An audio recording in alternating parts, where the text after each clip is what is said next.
advent of Europeans.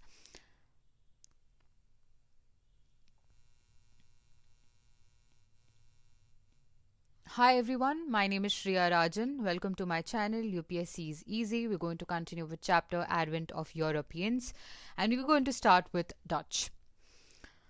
अगर हम Dutch की बात करें तो क्या लाए होंगे डच को to India? Of course commercial enterprise. ठीक है. This was the reason why they started voyage towards the east. ठीक है. अगर आप बात करें the first Dutchman to ever come to reach Sumatra and Bantam in 1596 was Cornelis de Houtman. He was the first Dutchman to reach Sumatra and Bantam in 1596. 1602 में क्या होता है कि एक्चुअली जो स्टेट्स जनरल हैं ऑफ नेदरलैंड्स वो क्या करते हैं कि वो अमेलगमेट कर देते हैं बहुत सारी कंपनीज को into east India company of Netherlands. तो जो बहुत सारी ट्रेडिंग कंपनीज हैं उनको अमेलगमेट कर देते हैं ये स्टेट्स जनरल ऑफ नेदरलैंड और बना देते हैं east India company of Netherlands. ठीक है. ईस्ट इंडिया कंपनी क्यों? क्योंकि ईस्ट की तरफ आ रही है. ठीक है. और इस कंपनी को वो एम्पावर करते हैं to carry on war, to conclude treaties, to take possessions of territories and to erect fortresses, right? तो बेसिकली आपको समझना पड़ेगा कि ये जो स्टेट्स जनरल ऑफ नेदरलैंड है वो 1602 में ईआईसी ऑफ नेदरलैंड बनाते हैं, east India company of Netherland बनाते हैं और एम्पावर कर देते हैं कि ये जो कंपनी है ये कैरी ऑन कर सकती है वॉर, राइट? ये ट्रीटीज कंक्लूड कर सकती है, ये पोजेशन ले सकती है ऑफ टेरिटरीज और इरेक्ट कर सकती है फोर्ट्रेसेस. तो आप समझ सकते हैं वाइड रेंज ऑफ पावर है, राइट? ओके. अगर हम सेटलमेंट्स की बात करें, डच सेटलमेंट्स इन इंडिया की बात करें, तो जब डच आए इंडिया तो उन्होंने अपनी फर्स्ट फैक्ट्री जो है वो मसूलीपट्टनम में बनाई. ठीक है. मसूलीपट्टनम जो कि आंध्रा में है, वहां उनकी फर्स्ट फैक्ट्री 1605 में देखने को मिलती है. उसके बाद आप देखेंगे वो different parts of the country में डिफरेंट ट्रेडिंग सेंटर्स बनाया. ऑब्वियसली जब वो ये काम कर रहे थे तो of course they became threat to, उनका जो डायरेक्ट कंपटीशन था अभी वो पोर्चुगीज था. तो ऑब्वियसली अगर वो एक्सपैंड कर रहे हैं अपना ट्रेडिंग बिजनेस तो वो किसका थ्रेट बनेंगे? पोर्चुगीज का, राइट?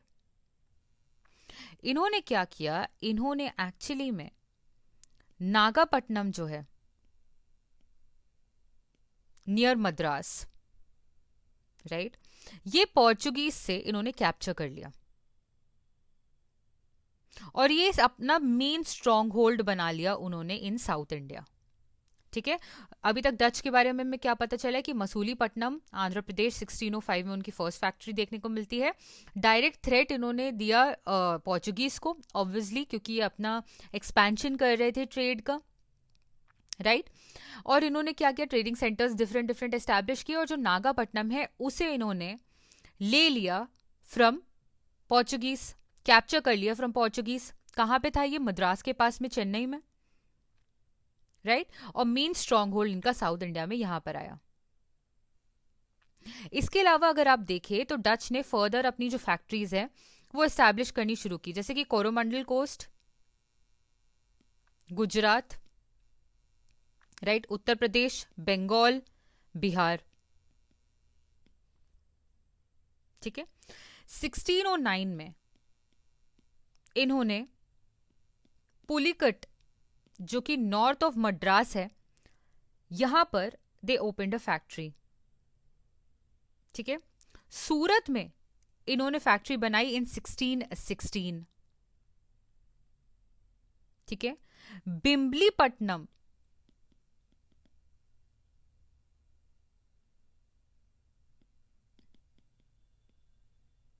में 1641 में इन्होंने फैक्ट्री बनाई. करैकाल 1645, चिंसुरा 1653, राइट। बारानगर, कासिम बाजार, बालासोर, पटना, नागापट्टनम 1658, कोचीन में 1663, ठीक है, राइट। बारानगर, कासिम बाजार, बालासोर, पटना, नागापट्टनम 1658 और कोचीन 1663। आप समझ सकते हैं, अगर आप ये मैप में देखें तो आप मुझे बताओ कि मैप में ये कैसा दिखता है, कहाँ पे आपको फैक्ट्रीज नजर आती हैं, ठीक है। कोरोमंडल कोस्ट 1609, पुलिकट 1616, बिम्बलीपट्टनम 1641, कराईकल 1645, चिंसुरा 1653, बारानगर, कासम बाजार, बालासोर, पटना, नागापट्टनम 1658 और कोचीन में एंड में 1663, राइट।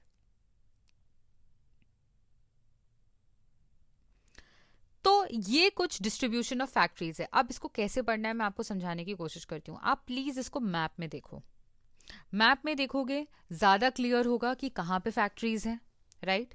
एक मैप इसका आपको देखना है प्रीलिम्स के पहले, ये मेंस के लिए नहीं है। इसको आप प्रीलिम्स के पहले देखिए कि मैप एग्जैक्टली कहाँ पर है, ठीक है, कहाँ पे हैं ये प्लेसेस, उसको जरा बनाने की कोशिश करो, राइट। इतना क्लियर है। अगर आप देखें तो इन्होंने इंडिगो मैन्युफैक्चर किया यमुना वैली में, तो यमुना वैली के पास ये इंडिगो मैन्युफैक्चर करते थे, ठीक है। ये भी इंपॉर्टेंट है जानना, क्योंकि आपको पता होना चाहिए कि इस वक्त क्या क्या मैन्युफैक्चर हो रहा था, ठीक है, Yamuna valley and central India, right. इसके अलावा टेक्सटाइल एंड सिल्क की अगर बात करें तो बंगाल से, ठीक है, गुजरात से, right. Opium, rice, Ganga valley, right. तो ये सब आपको पता होना चाहिए कि कहां से क्या इनको मिला। Opium, rice from Ganga valley, Yamuna से इंडिगो मैन्युफैक्चर किया। इसके अलावा सॉल्ट पेटो फ्रॉम बिहार,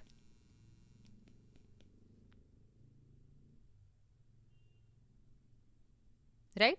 तो अपने साथ ये बहुत सारे प्रोडक्ट्स जो है इंडिया से वो ले जाते थे बाहर, राइट। इनमें से ये प्रोडक्ट्स हमने देख लिए कि ये कौन से प्रोडक्ट्स को बाहर ले जाया करते थे, राइट। कौन से प्रोडक्ट्स हैं, इंपॉर्टेंट है, मैं बार बार इसलिए बोल रही हूँ क्योंकि ये आपके प्री में पूछा जाता है। Opium and rice from Ganga valley, saltpetre from Bihar,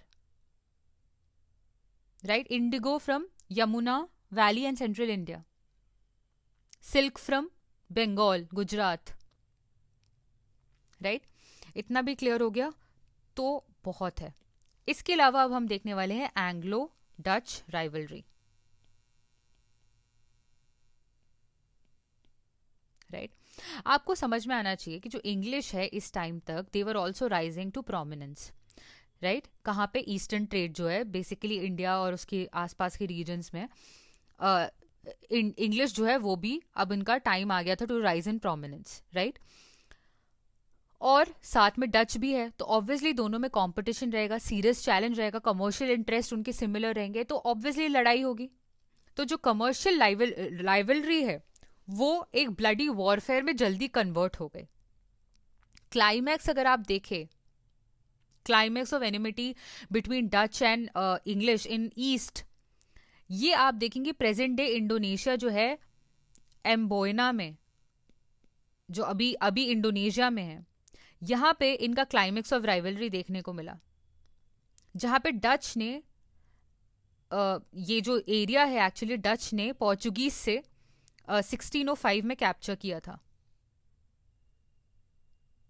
right. और यहीं पर डच ने क्या किया, they massacred 10 Englishman and Japanese and 9 Japanese in 1623। तो आप समझ सकते हैं कि राइवलरी का पीक रीच हो चुका है। आप देखो, अगर किसी रीजन में वॉर होता है, वहां पे ऐसी कोई कंडीशन होना आप इमेजिन कर सकते हो। बट अगर ट्रेडिंग राइवल्स हैं, उनमें अगर आप मैसेकर देख रहे हो, 10 people, 9 people, then you realise that this is the climax of this rivalry, right? आपको समझना पड़ेगा कि this is not a normal situation. हो सकता है क्राइम देख देख कर आपको लगता हो कि ये नॉर्मल सिचुएशन, बट ये नॉर्मल सिचुएशन नहीं है, ठीक है? तो इंडोनेशिया में ये चीज आपको देखने को मिली। फर्दर आप देखेंगे कि इंटेंसिफाई होती रही rivalry with multiple things happening, ठीक है, between the two European companies, ठीक है? लेकिन 1667 में दोनों पार्टीज एक कॉम्प्रोमाइज सिचुएशन पे आई, राइट? कॉम्प्रोमाइज क्या हुआ कि ब्रिटिश ने बोला कि हम जो है विड्रॉ कर लेंगे क्लेम्स इंडोनेशिया से, राइट? एंड डच जो है दे रिटायर्ड फ्रॉम इंडिया, ठीक है? और डच ने क्या सोचा कि हम इंडोनेशिया में ही अपना ट्रेड कंटिन्यू करेंगे, जो कि हमारे लिए मोर प्रॉफिटेबल लग रहा है, राइट? इतना क्लियर है? 1667 में क्या हुआ? 1667 में दोनों के बीच में after prolong rivalry compromise situation reach होती है, जहां पे जो ब्रिटिश हैं वो विड्रॉ कर लेते हैं क्लेम्स फ्रॉम इंडोनेशिया, और जो डच हैं वो रिटायर कर जाते हैं from India to concentrate on trade, जो कि वो इंडोनेशिया में कर रहे थे, जो उनके लिए ज्यादा प्रॉफिटेबल था। उन्होंने कहाँ कहाँ क्या क्या ट्रेड मोनोपोलाइज किया था? ब्लैक पेपर, स्पाइसेस, और इंडिया से वो क्या क्या लेके गए थे? इंपॉर्टेंट कमोडिटीज, हमें पता है, silk, cotton, Indigo, rice, opium. इतना क्लियर है, right? Decline of Dutch power देख लेते हैं इन इंडिया, राइट? उसके बाद ये लेक्चर को खत्म कर देते हैं। डिक्लाइन की अगर अब बात करें तो आपको पता होना चाहिए कि जो डच है वो actually trade off Malay archipelago जो है उसमें इंग्रॉस हो गए, उसकी तरफ ड्रॉ हो गए। ये एक रीजन था डिक्लाइन का ऑफ डच इन इंडिया, ठीक है? सेकेंड आपको जो पॉइंट है वो पता होना चाहिए कि जो थर्ड एंग्लो डच वॉर थी, एंग्लो डच वॉर थर्ड जो थी 1672 और 74 में, वहां पे कम्युनिकेशन जो है between Surat and the new English settlement of Bombay got cut, due to which 3 homebound English ships were captured in Bay of Bengal by Dutch forces. क्या हो रहा है यहाँ पे?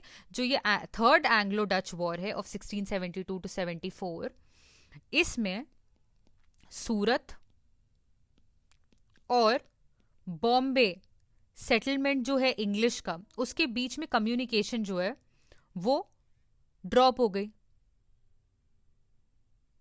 ठीक है? जिस वजह से क्या हुआ? जिस वजह से एक्चुअली में 3 जो शिप्स हैं इंग्लिश की वो कैप्चर हो गई। कहां पर? बे ऑफ बंगाल में। किसने कैप्चर की? डच फोर्सेस ने, ठीक है? इस वजह से इस गुस्से में अपनी डिफीट को अवेंज करा किन्होंने? इंग्लिश ने। और क्या किया बेसिकली? रिटर्न में रिटेलिएट किया। कैसे? Battle of Hooghly. तो आपको पता होना चाहिए बैटल ऑफ हुगली किनके बीच में हुई, ठीक है? 1759 नवंबर में बैटल ऑफ हुगली में इंग्लिश ने डच को हरा दिया, राइट? जिसकी वजह से ऑफ कोर्स डच के जो एम्बिशंस थे इंडिया में उनको सिवियर ब्लो मिला, जिस वजह से डच जो है फाइनली एक तरीके से इंडिया से रिटायर हो गए। वैसे भी अगर आप डच की अगर आप उनका ट्रेड और बाकी चीजें देखें आपको समझ में आएगा they were not interested in empire building in India. उनका जो कंसर्न है वो ट्रेड पे ही लिमिटेड था, ठीक है? और ऑल्सो उनका जो मेन इंटरेस्ट है वो स्पाइस आइलैंड्स में था, इंडोनेशिया। मैंने आपको बताया ना कि उनका जो मेजर ट्रेड था, मोस्ट इंपॉर्टेंट जो उन्होंने मोनोपोली खड़ी की थी ट्रेड की, वो ब्लैक पेपर और स्पाइसेस पे की थी, इसलिए उनका इंटरेस्ट ही इंडोनेशिया में था. So these were the reasons कि डच का डिक्लाइन इंडिया में क्यों हुआ. नेक्स्ट लेक्चर में हम स्टार्ट करेंगे इंग्लिश का एडवेंट, एंड फर्दर उसके बाद हम देखेंगे French. Till then, all the best.